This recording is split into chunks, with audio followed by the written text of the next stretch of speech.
तो उससे एक फायदा हो जाएगा हमें। फायदा क्या हो जाएगा, इक्वेशन 5 विल लुक सिंपलर। अभी भी इक्वेशन 5 इक्वेशन ऑफ सर्कल कहलाएगी, सॉरी इक्वेशन ऑफ टेंजेंट कहलाएगी, there is no issue, but you will get more simpler form. ये बात आई समझ में? Yes sir. ये भी पहचानना ना एक बहुत इंपॉर्टेंट बात होती है। अगर मैं मान लो आपसे नहीं कहूं कि ये इक्वेशन ऑफ टेंजेंट है, तो शायद आपको ये पता ना चले, आप कहो कि sir final result he equation of tangent है, ऐसा नहीं है। अच्छा, आप बता सकते हो इसमें कौन से स्टेप से हमारी रिक्वायर्ड इक्वेशन हमें मिल गई थी, उसके बाद हमने सिर्फ उसे सिंप्लीफाई किया है, ऐसे कैसे बताओगे? अच्छा, मैं नाम लिखता हूँ स्टेप्स के। यहां तक तो 4 था, है ना, इक्वेशन 1 2 3 एंड दी 4 के बाद मैंने, अच्छा आप लोग बोलेंगे नहीं, आप लोग लिख के जवाब देंगे,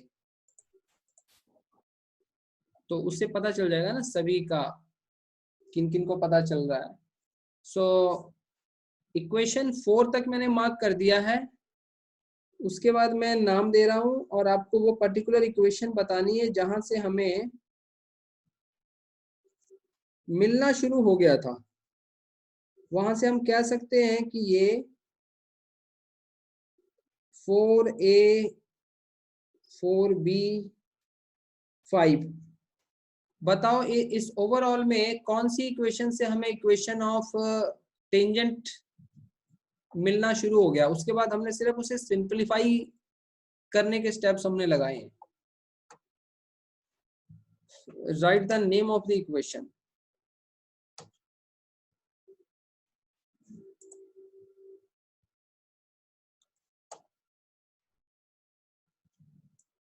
डेफिनेटली, गुड गुड, बाकियों का भी जवाब आए भाई जल्दी।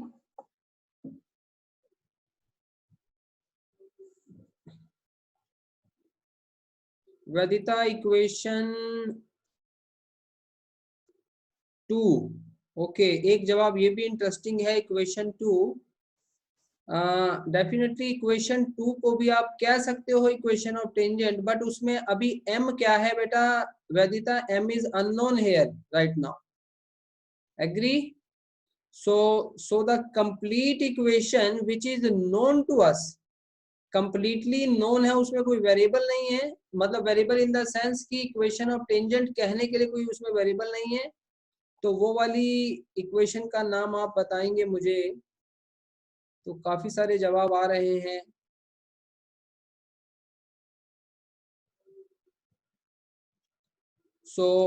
काफी सारे जवाब आ रहे हैं, but the correct answer is, जिसको हम कंप्लीटली इक्वेशन ऑफ टेंजेंट कह सकते हैं, उसको मैं शेड करने जा रहा हूं बेटा, this one, this 4a is the complete equation of tangent।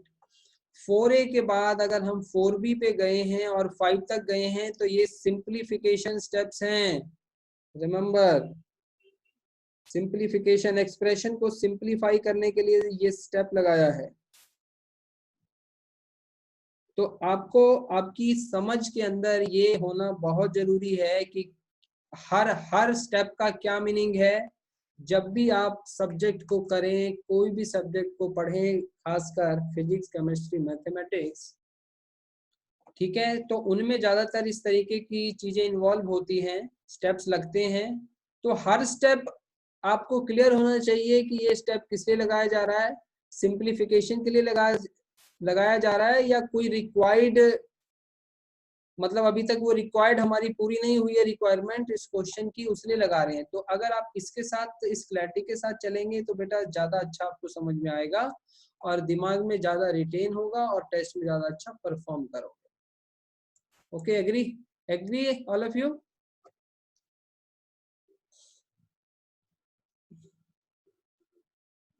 Waiting for your agreement. How many of you agree what I said?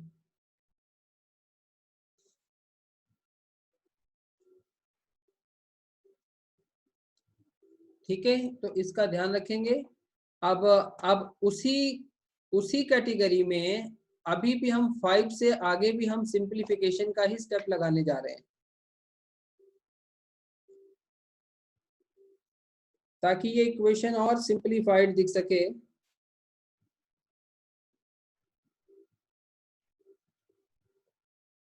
और वो स्टेप क्या है?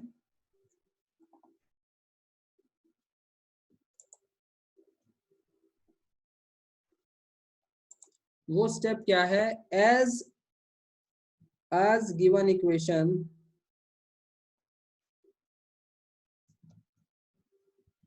as given equation x dash y dash satisfy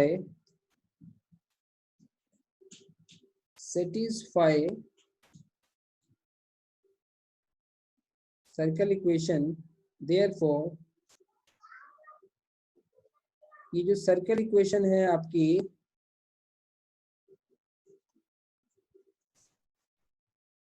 ये जो circle equation है आपकी,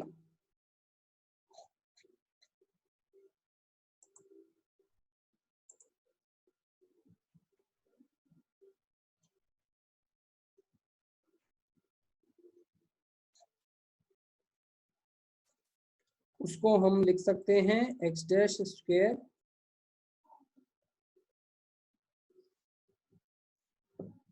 और इससे फायदा देखिए क्या हुआ,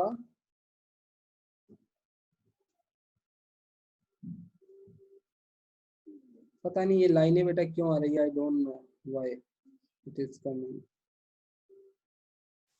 तो इससे देखिए कितना सिंप्लीफाइड ये इक्वेशन दिखेगी। 46 in 5 x dash x plus y dash equals to a square. So finally we have reached out to the required form, which is easier to see. That is equation number 7, and this is known as equation of tangent. At given point, इसको कहेंगे at given point, ये लिख लेना x dash y dash to circle कौन सी, ये वाली।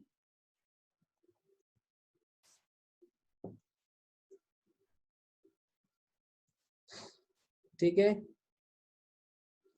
याद रखिए फिजिक्स के अंदर 3 ग्राफ और उनकी इक्वेशनें बहुत इंपॉर्टेंट हैं। स्ट्रेट लाइन, पैराबोला और सर्कल, इन तीनों के ऊपर पूरी मास्टरी होनी चाहिए। आई एम डैम श्योर अगर आप तीनों कर लेते हो ना, आपका 30-40% काम खत्म हो जाएगा फिजिक्स का। 30-40% फिजिक्स आपको आ जाएगी अगर ये 3 चीजें आपको अच्छे से आ गई। और इसके साथ जब आप कैलकुलस और वेक्टर कर लेंगे तो कम से कम ओवरऑल मिला के 50 से 60% फिजिक्स आपको, जो रिक्वायरमेंट है फिजिक्स को सीखने की, वो आपको आ जाएगी 50 से 60%। उसके बाद सिर्फ 40% का काम बच जाएगा। तो रास्ता कितना आसान होने वाला है, बट अभी इसे अच्छे से करना, पूरी मेहनत से करना बहुत जरूरी है। आई एम डैम श्योर जो हम कर रहे हैं, it is to be compulsory done for any competitive exam to getting the highest rank। ठीक है ना, जो टॉप रैंकर्स होंगे they must know all these things, उन्हें कभी ना कभी ये चीजें उन्हें पढ़नी ही पड़ेंगी।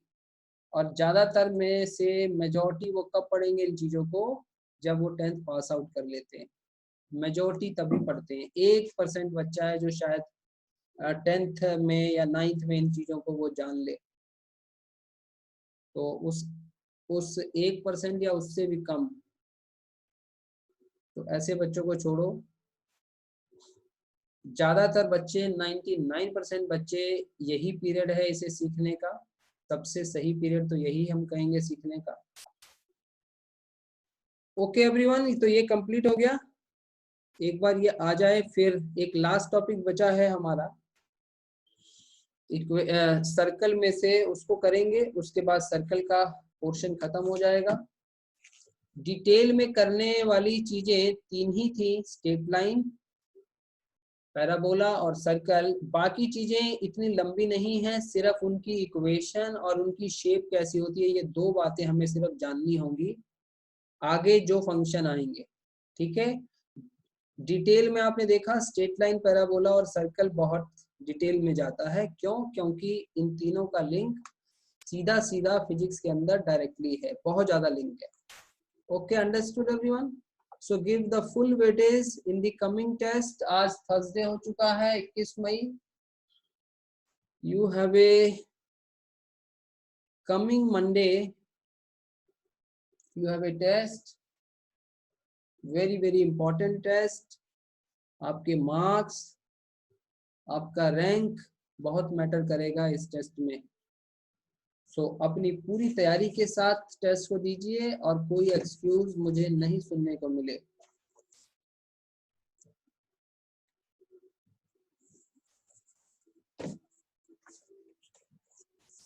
ठीक है, क्लियर है बेटा?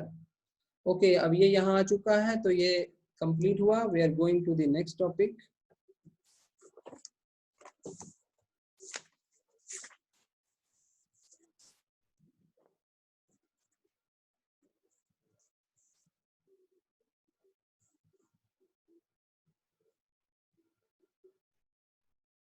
एक नए पेज पे कर लेते हैं, maybe that page have some error.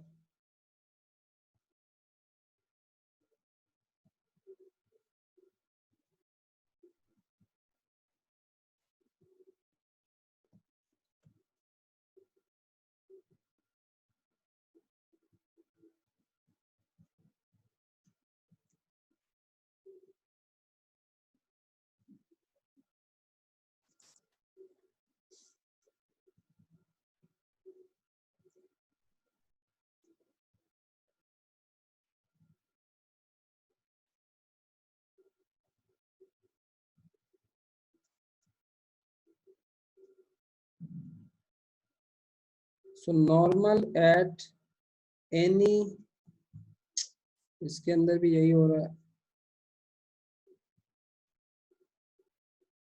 May be कहीं इसकी वजह से तो नहीं हो रहा। Shoot.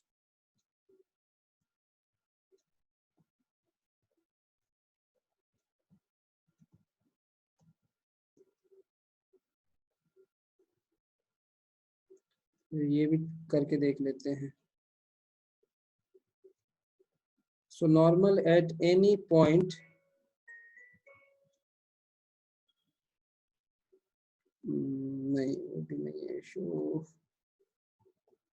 Normal at any point on a curve.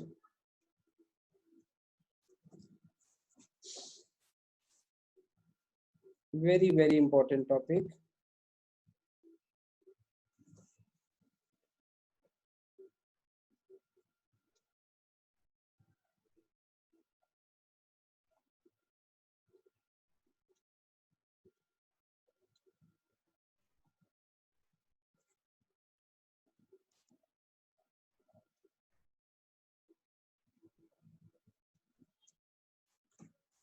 Okay बेटा, normal at any point on a curve.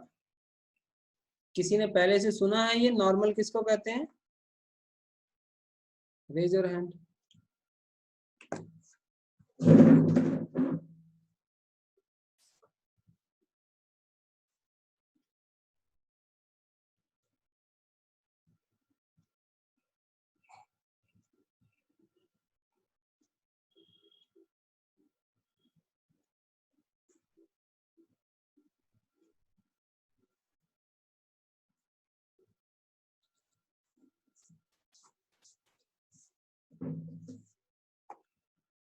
Okay, तो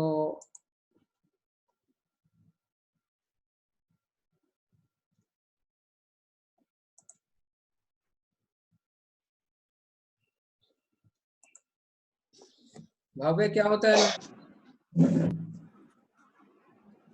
सर किसी ऑब्जेक्ट पे एक परपेंडिकुलर लाइन जो होती है। समीक्षा आप बताओ।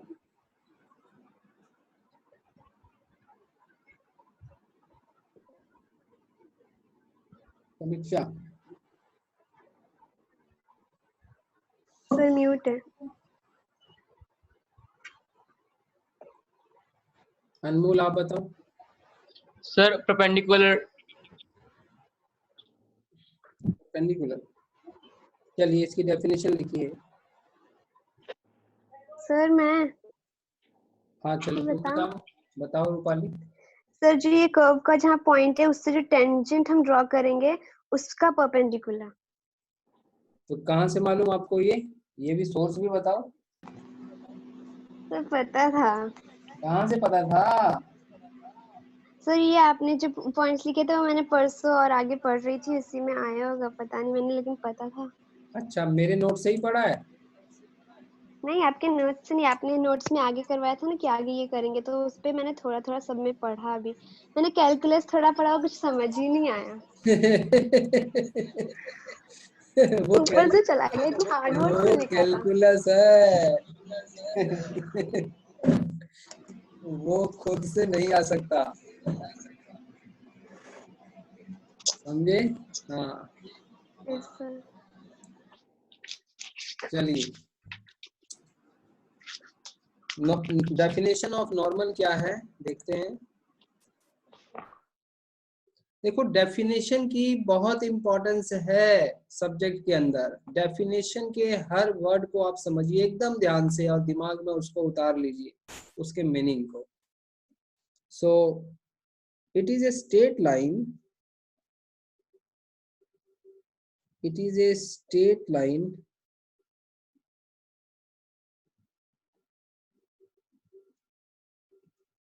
passing through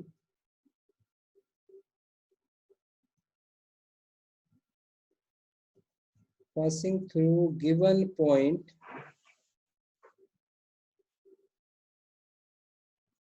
क्योंकि यहाँ पे हमें देखिए नॉर्मल एट एनी पॉइंट, जब भी नॉर्मल बनाने या निकालने की बात आएगी तो एक पॉइंट हमें कहा जाएगा कि भाई इस पॉइंट पे आप नॉर्मल बताइए।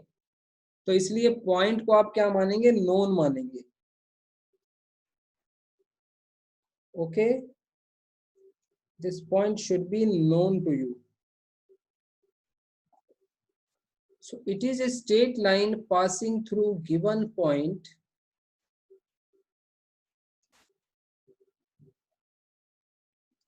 and perpendicular to the tangent passing through that point.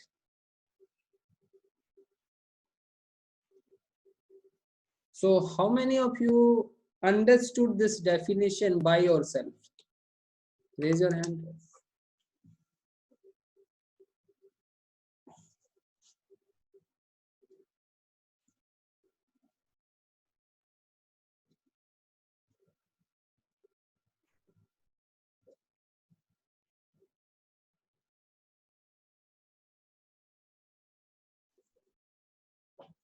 कहने का मीनिंग ये हुआ,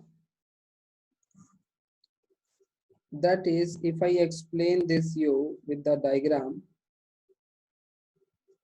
So if I make suppose this any curve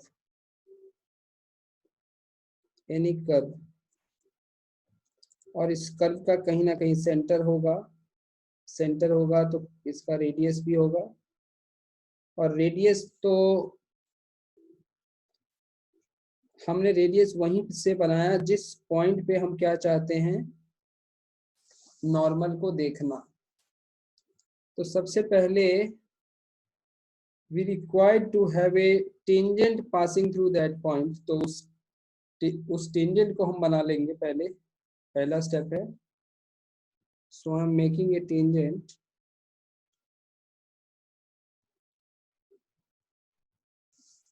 so this is our tangent,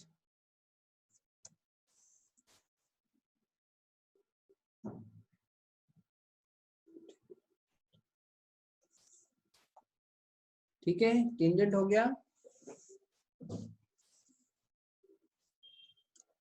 tangent के बाद हमें नॉर्मल बनाने के लिए इस टेंजेंट पे कंडीशन क्या है नॉर्मल की, कि जिस पॉइंट पे नॉर्मल बनाना है वहां से एक स्ट्रेट लाइन पास करनी चाहिए और वो स्ट्रेट लाइन टेंजेंट पे 90 डिग्री होनी चाहिए। तो आगे से नॉर्मल वर्ड का मीनिंग आप सीधा 90 डिग्री से ही निकालेंगे। Normal itself means 90 degree, 90 degree to the given surface, क्योंकि किसी भी सरफेस को हम वहां के टेंजेंट से ही उसके प्लेन को हम डिफाइन करेंगे। Agree everyone? This is very important logic, we have to use in future very much. The plane of any surface will be defined by its tangent. ठीक है ना, उस सरफेस के अलोंग जो टेंजेंट होगा वहां से उस प्लेन को डिफाइन किया जा सकता है। तो इसलिए नॉर्मल क्या हो गया यहाँ पर इस सिचुएशन में, इस तरीके की एक straight line and making 90 degree angle. So this is normal. So everyone understood this normal concept very carefully. ठीक है, तो अगर मैं कहूं आपसे कि एक आपके पास एक सर्कल है और इस सर्कल पे बेटा आप डिफरेंट डिफरेंट पॉइंट्स पे मुझे नॉर्मल ड्रॉ करके दिखाओ। So you able to draw it?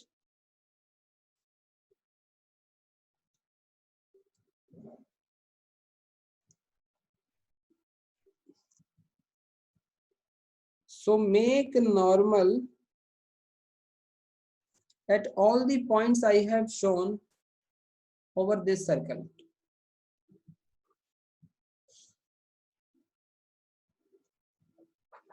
सभी अपनी कॉपी में बना लीजिए so that you able to have a idea about the normal.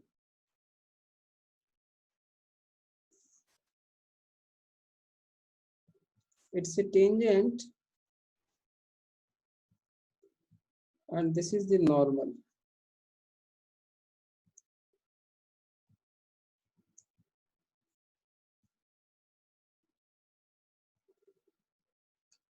It's a tangent, this is normal.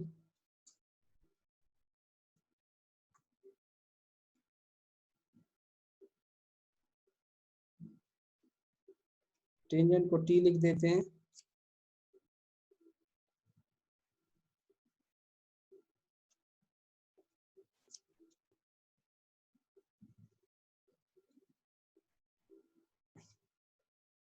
तो आपने सभी ने बना के देखा, आपसे नॉर्मल बन गए।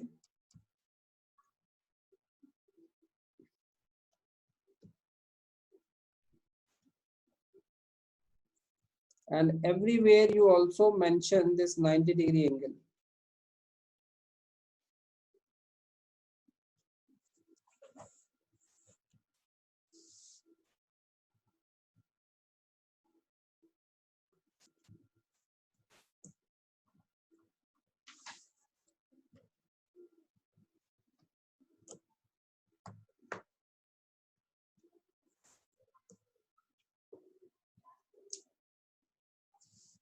बेटा बना लिए सभी ने?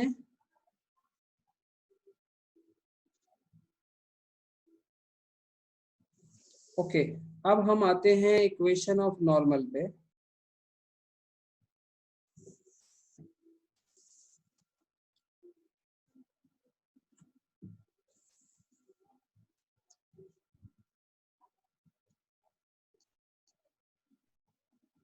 very important, the last topic from the circle to discuss.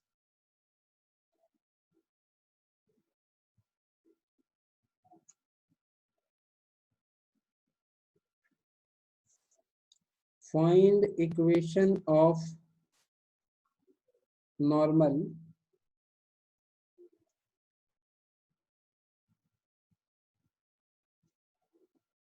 at a point, मैंने कहा था पॉइंट आपको गिवन होगा एट ए पॉइंट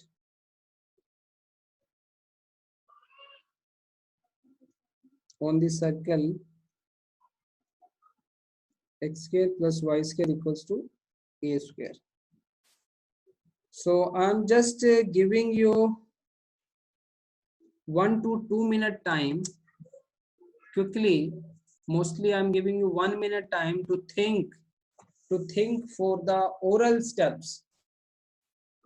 1 मिनट के बाद मैं पूछूंगा who can explain its oral steps, how to find the equation of normal at the given point on the circle. तो सोच ले सभी 1 मिनट के अंदर.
हाँ जी बेटा, जिसने सोच लिया वो बच्चा हाथ खड़ा करे. एक बार सबके हाथ नीचे कर रहा हूँ.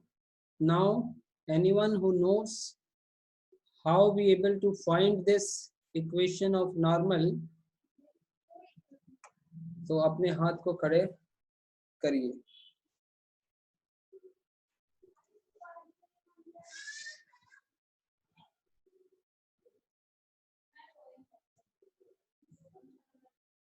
Okay, we go for first with Arya. Arya बोलिए.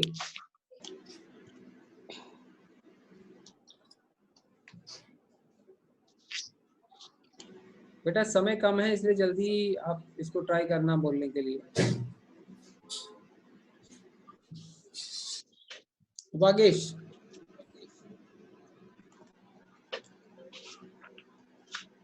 सर नॉर्मल की इक्वेशन भी सर स्ट्रेट लाइन जैसे ऐसे ही निकाल सकते हैं जैसे स्ट्रेट लाइन की इक्वेशन होती है.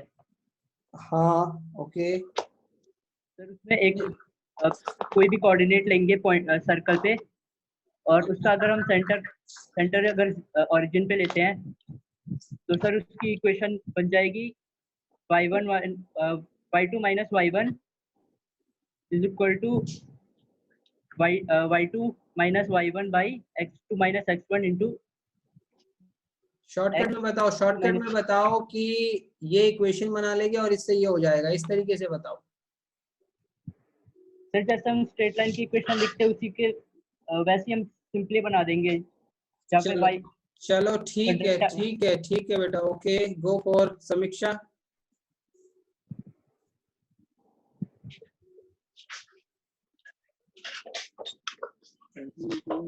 समीक्षा नो. अनमोल.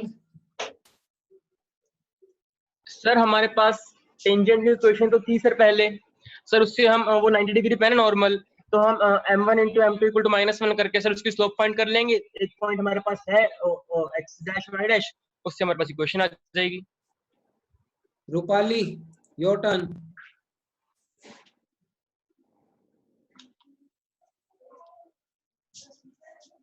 रूपाली.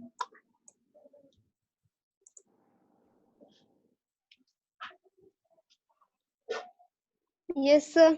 हाँ कैसे होगा सर वही जो अनमोल ने कहा, हमें टेंजेंट की इक्वेशन पता है और वो परपेंडिकुलर है नॉर्मल टेंजेंट से, तो m1 into m2 equals to -1 करके हो जाएगा. भाई एक्सीलेंट. दोनों के लिए क्लैप कर दो, रूपाली एंड अनमोल. देखो क्विक टाइम में गुड रिस्पांस बहुत ही अच्छा होता है. So this is the better approach here. Vagesh ने जो बताया ही मे बी करेक्ट, बट वो लेंदी मेथड था. यहाँ इस मोमेंट पे ये कहना सही था कि सर इक्वेशन ऑफ टेंजेंट तो हम जानते ही हैं, उसके बाद परपेंडिकुलर स्लोप वाले मेथड से स्लोप आ जाएगी और ये आगे हो जाएगा. So that's right. So good ending to this topic.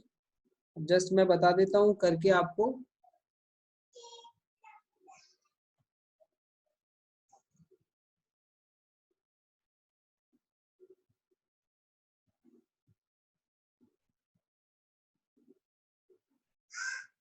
Rupali, you are going very well, beta, but just keep it up this way. Anmol is also. और समीक्षा का तो चलो पता नहीं चल पाया हमें. समीक्षा, तुम्हारा जवाब यही था या कुछ अलग था इससे? Tell me honestly.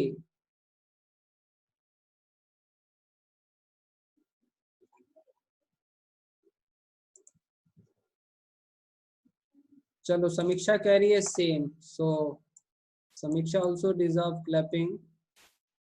ओके भाई, गुड. तो तरीका ये है कि इसका एक टेंजेंट ये हो गया और इसका जो नॉर्मल है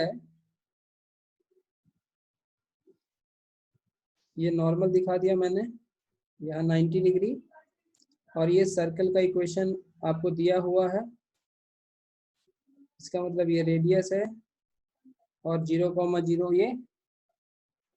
ठीक है. नाउ बेटा you people remember the tangent equation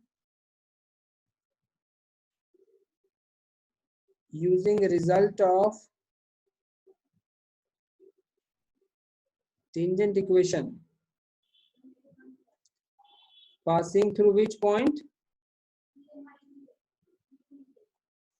Passing through given point. कौन सा point given है? You can see x dash y dash is given to you. ये वाला. ठीक है. So going network slow. So using the result of a tangent equation passing through the given point. क्या result बनाया था बेटा पिछले केस में? You remember x dash plus y dash equals to a square. तो हम क्या करेंगे?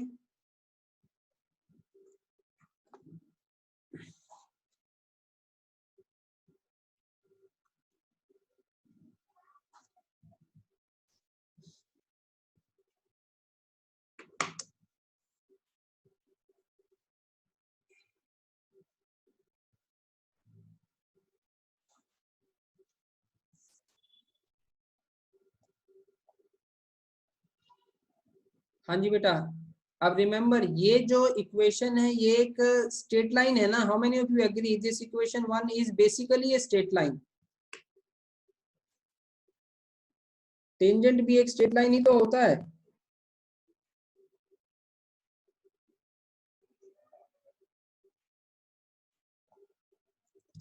तो अगर ये एक स्ट्रेट लाइन की इक्वेशन है तो आप इसको स्लोप इंटरसेप्ट फॉर्म में लिख सकते हैं कि नहीं? तो इसको स्लोप इंटरसेप्ट फॉर्म में लिख लीजिए. y dash minus x dash plus a square. So y को बाहर निकालना है.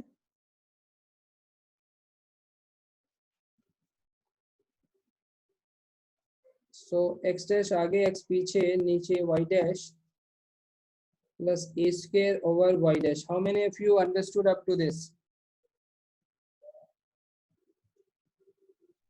बताइए यहाँ तक. इक्वेशन 2 तक आपको समझ में आ गया?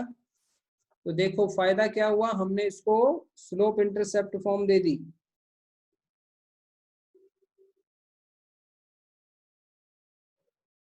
It's a slope intercept form. और स्लोप इंटरसेप्ट फॉर्म से फायदा क्या होता है? कोई बताएगा मुझे? What is the benefit of slope intercept form? लिख के बताओ.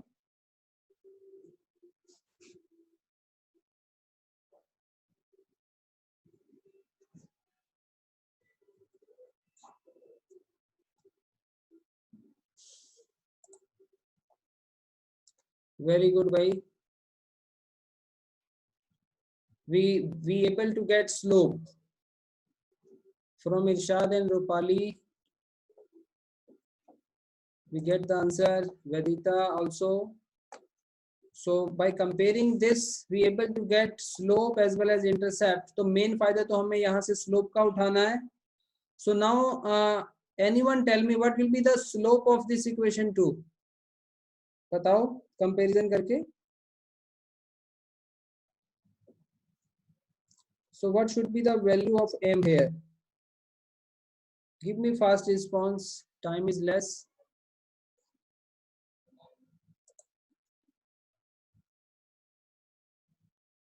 Rupali one mistake, minus mistake by Rupali. Irshad correct, Samiksha correct. So the slope is minus x dash over y dash. बेटा जैसे ही आपके पास स्लोप आ गई, जैसे ही आपके पास स्लोप आ गई, ये स्लोप किसकी आई है? ये आई है टेंजेंट की आई है ये स्लोप. और आपको पता है नॉर्मल क्या होता है उस पे? Perpendicular. As we know, normal is perpendicular to slope. Perpendicular to normal is perpendicular to tangent आएगा, slope नहीं. So therefore the slope of the normal multiplied the slope of the tangent will be -1. ऐसे लिख लेंगे. और फायदा क्या मिलेगा? I need a slope of the normal. I need a slope of the normal ना. So वो कितनी आ जाएगी?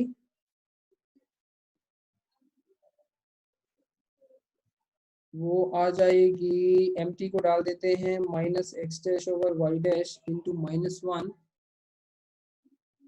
So -1 over minus x dash over y dash cancelled. Y dash over x dash. Beta, how many of you understood up to this? Give me fast, 1 minute left here. Therefore, अब बेटा आपके पास information क्या है? Now we have, अगर मैं यहाँ circle बनाऊं तो एक पर्टिकुलर पॉइंट पे मान लीजिए एक्स डैश वाई डैश आपने माना है, तो यहाँ से जो नॉर्मल होगा, इस नॉर्मल की आपको बेटा स्लोप भी पता है और आपको ये भी पता है कि ये किस पॉइंट से पास कर रहा है. So therefore you know the equation. एक पॉइंट भी आपको पता है, तो अब मेरे ख्याल से आपसे निकल जाएगी by applying this knowledge. How many of you able to do it? y dash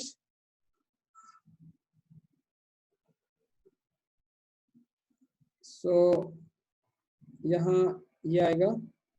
सो बेटा इसको सिंप्लीफाई कर लेना क्योंकि टाइम फिनिश हो रहा है. That will be your answer. Okay everyone, इसको आगे सिंप्लीफाई कर लेना. Equation of normal.